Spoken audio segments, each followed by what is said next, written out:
Assalamualaikum warahmatullahi wabarakatuh.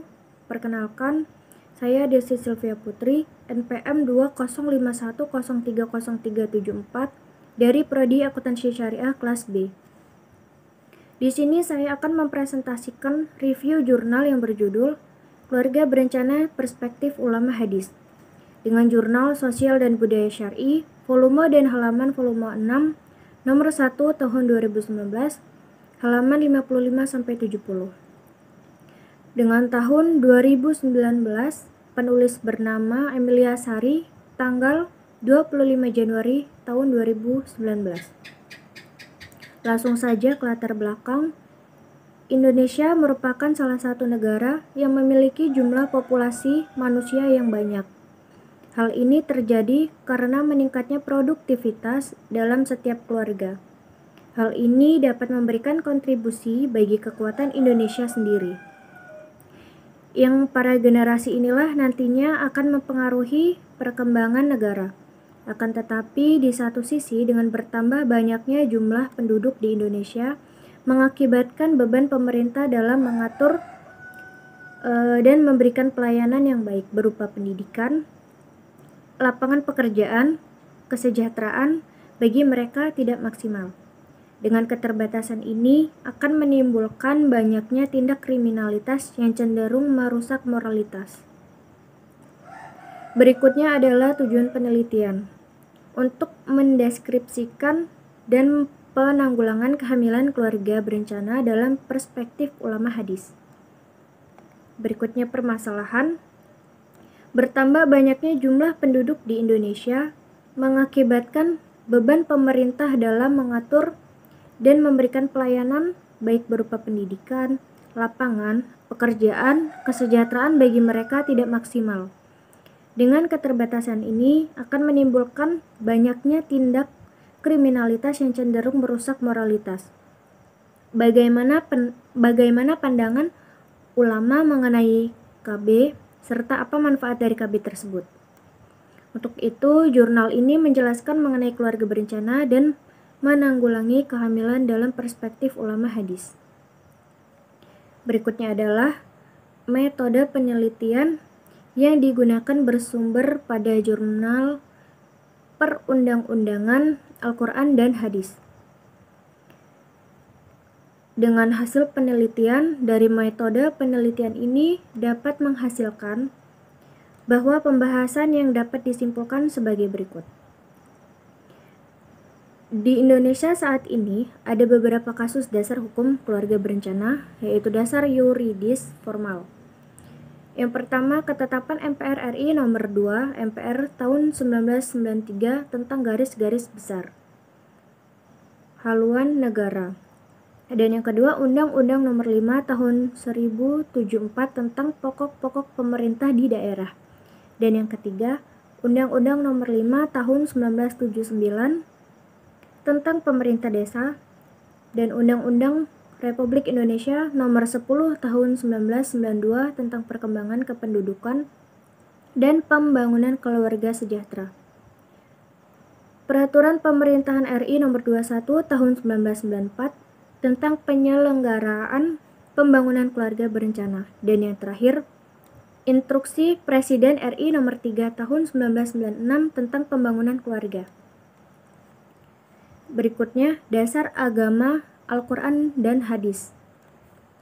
Quran Surat An-Nisa ayat 9. Dan hendaklah takut kepada Allah orang-orang yang seandainya meninggalkan di belakang mereka anak-anak yang lemah, yang mereka khawatirkan terhadap kesejahteraan mereka. Oleh sebab itu, hendaklah mereka bertakwa kepada Allah dan hendaklah mereka mengucapkan perkataan yang benar. Dari Ali bin Abi Thalib berkata, dari Ibnu Abbas, ayat ini berkenaan dengan seorang laki-laki yang meninggal, kemudian seorang mendengar ia memerintahkan wasiat yang membahayakan ahli warisnya, maka Allah Subhanahu wa taala memerintahkan orang yang mendengarnya untuk bertakwa kepada Allah Subhanahu wa taala serta membimbing dan mengarahkannya pada kebenaran. Maka hendaklah ia berusaha menjaga ahli waris orang tersebut. sebagaimana ia senang melakukannya kepada ahli warisnya sendiri apabila ia takut mereka disia-siakan. Demikianlah pendapat Mujahid dan para ulama lainnya. Berikutnya adalah Quran Surat Al-Qasas ayat 77. Dan carilah pada apa yang telah dianugerahkan Allah kepadamu kebahagiaan negeri akhirat, dan janganlah kamu melupakan kebahagiaanmu dari kenikmatan duniawi, dan berbuat baiklah kepada orang lain sebagaimana Allah telah berbuat baik kepadamu. Dan janganlah kamu berbuat kerusakan di muka bumi, sesungguhnya Allah tidak menyukai orang-orang yang berbuat kerusakan. Dasar hukum yang bersumber dari hadis yaitu telah bercerita kepada kami Abu Nu'aim, telah bercerita kepada kami Sufyan dari Sa'ad bin Ibrahim dari Amir bin Sa'ad dari Sa'ad bin Abi Waqqas radhiyallahu anhu berkata, Nabi Shallallahu alaihi wasallam datang menjengukku saat aku sakit ketika aku berada di Mekah. Dia tidak suka bila meninggal dunia di negeri di mana dia sudah berhijrah darinya. Beliau bersabda, semoga Allah merahmati Ibnu Afra. Aku katakan, wahai Rasulullah, aku mau berwasiat untuk menyerahkan seluruh hartaku. Beliau bersabda, jangan.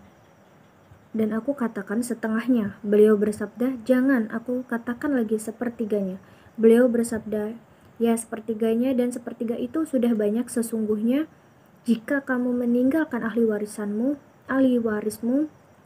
dalam keadaan kaya, itu lebih baik daripada kamu meninggalkan mereka dalam keadaan miskin.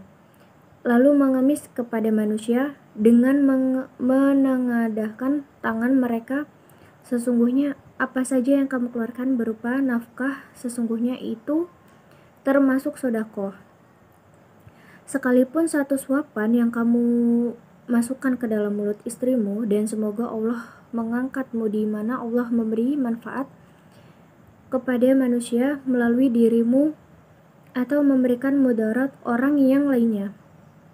Saat itu, saat tidak memiliki ahli waris kecuali orang anak perempuan. Hadis ini menjelaskan bahwa suami istri harus mempertimbangkan tentang kebutuhan rumah tangga ketika keduanya masih hidup. Jangan sampai anak-anak akan menjadi beban bagi orang lain. Dengan demikian, pengaturan kelahiran untuk hendaknya dipikirkan bersama. Dengan tujuan keluarga berencana sendiri yaitu yang pertama, meningkatkan derajat kesehatan dan kesejahteraan ibu dan anak serta keluarga dan bangsa pada umumnya. Yang kedua, meningkatkan martabat kehidupan rakyat dengan cara menurunkan angka kelahiran sehingga pertambahan penduduk tidak melebihi kemampuan negara untuk meningkatkan produksi. Sehingga dengan jumlah keluarga yang kecil akan mudah untuk mencapai kesejahteraan dan kebahagiaan keluarga, terutama masalah kesehatan ibu dan anak. Seorang ibu yang sering melahirkan dapat mengandung berbagai resiko gangguan kesehatan berupa kurang darah atau anemia, hipertensi, penyakit jantung, dan sebagainya.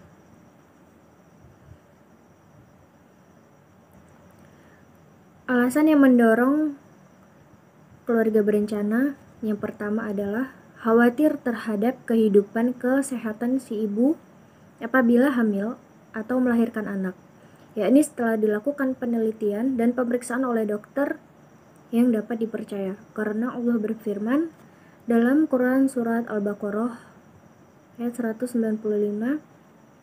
janganlah kamu menjatuhkan dirimu sendiri ke dalam kebinasaan. Firman-Nya pula, dan janganlah kamu membunuh dirimu, sesungguhnya Allah adalah Maha Penyayang kepadamu. Quran Surat An-Nisa ayat 28. Dan yang kedua, khawatir akan terjadinya bahaya pada urusan dunia yang kadang-kadang bisa mempersulit beribadah sehingga menyebabkan orang mau menerima barang yang haram dan mengerjakan yang terlarang justru untuk kepentingan anak-anaknya, sedangkan Allah telah berfirman, Allah menghendaki kemudahan bagimu dan tidak menghendaki kesukaran bagimu. Quran Surat Al-Baqarah ayat 185. Dan yang terakhir, keharusan melakukan azal yang biasa terkenal dalam syara ialah karena mengkhawatirkan kondisi perempuan yang masih menyusui kalau hamil dan melahirkan. Berikutnya ada dampak program keluarga berencana. Yang pertama, penurunan angka kepadatan penduduk. Di dalam penurunan angka kepadatan penduduk ini berfungsi untuk menekankan pertumbuhan jumlah penduduk, sehingga dapat mengurangi angka kelahiran dan menunda pernikahan dini. Jika hal ini dapat dilaksanakan, tentu saja dapat mencegah angka kelahiran yang meningkat pesat. Dan yang kedua ada penanggulangan masalah kesehatan reproduksi. Sehingga dapat disimpulkan bahwa apabila seorang ibu melahirkan hal tersebut dapat menyebabkan gangguan kesehatan reproduksi seperti pendarahan, munculnya penyakit pada rahim, kesehatan pada anak yang dilahirkan akan terganggu. Bahkan dapat menyebabkan kematian ibu dan anak. Selanjutnya ada pandangan ulama tentang keluarga berencana. Ulama yang memperbolehkan yaitu Yusuf Qaradawi, Imam Ghazali, Syekh Al-Hariri, Syekh Saltut. Mereka berpendapat bahwa diperbolehkan mengikuti program keluarga berencana dengan adanya ketentuan antara lain untuk menjaga kesehatan ibu, menghindari kesulitan ibu, dan untuk menjarangkan anak. Mereka juga berpendapat bahwa perencanaan keluarga itu tidak sama dengan pembunuhan, karena pembunuhan itu berlaku ketika janin mencapai tahap ke-7 dari penciptaan. Hal ini disadari dengan Quran Surat Al-Mu'minun ayat 12, 13, dan 14. Berikutnya ada ulama yang melarang, yaitu Madhur Abu Alal Al-Maududi.